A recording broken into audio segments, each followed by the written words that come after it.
ससुराल में पहला दिन। ससुराल में वो पहला दिन आज भी याद है। कितना हड़बड़ा के उठी थी, ये सोचते हुए कि देर हो गई है और सब न जाने क्या सोचेंगे। एक रात ही तो नए घर में काटी है और इतना बदलाव, जैसे आकाश में उड़ती चिड़िया को किसी ने सोने के मोतियों का लालच देकर पिंजरे में बंद कर दिया हो। शुरू के कुछ दिन तो यूं ही गुजर गए। हम घूमने बाहर चले गए। जब वापस आए तो सासू माँ की आंखों में खुशी तो थी, लेकिन बस अपने बेटे के लिए ही दिखी मुझे। सोचा शायद नया नया रिश्ता है, एक दूसरे को समझते देर लगेगी, लेकिन समय ने जल्दी ही एहसास करा दिया कि मैं यहाँ बहू हूँ। जैसे चाहूँ वैसे नहीं रह सकती। कुछ कायदा मर्यादा है जिनका पालन मुझे करना होगा।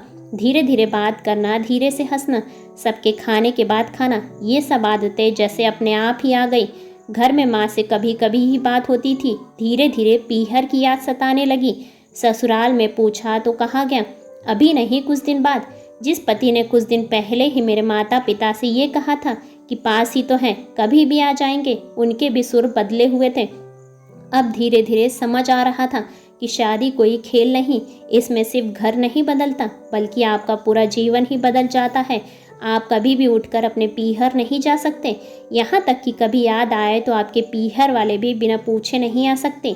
पीहर का वो अल्हड़पन, वो बेबाक हंसना, वो जूठे मुंह रसोई में कुछ भी छू लेना, जब मन चाहे तब उठना, सोना नहाना, सब बस अब यादें ही रह जाती हैं। अब मुझे समझ आने लगा था कि क्यों विदाई के समय सब मुझे गले लगाकर रो रहे थे। असल में मुझसे दूर होने का एहसास तो उन्हें हो रहा था, लेकिन एक और बात थी जो उन्हें अंदर ही अंदर परेशान कर रही थी कि जिस सच से उन्होंने मुझे इतने साल दूर रखा वो मेरे सामने आ ही जाएगा। पापा का ये झूठ कि उनकी बेटी नहीं बेटा हूँ अब और नहीं छुप पाएगा। उनकी सबसे बड़ी चिंता ये थी कि अब उनका ये बेटा, जिसे कभी बेटी होने का एहसास नहीं कराया गया था, जीवन के इतने बड़े सच को कैसे स्वीकार करेगी। माँ को चिंता थी कि उनकी बेटी ने कभी एक गिलास पानी का नहीं उठाया तो इतने बड़े परिवार की जिम्मेदारी कैसे उठाएगी। सब इस विदाई और मेरे पराये होने का मर्म जानते थे, सिवाय मेरे। इसलिए सब ऐसे ही रो रहे थे जैसे मैं डोली में नहीं अर्थी में जा रही हूँ। आज मुझे समझ आया कि उनका रोना गलत नहीं था।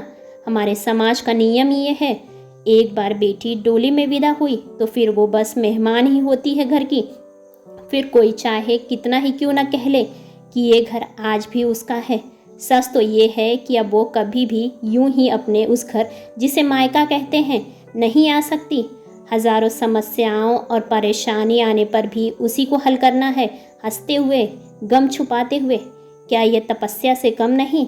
अनजान जगह को सुधार कर अच्छा बनाने का काम करना।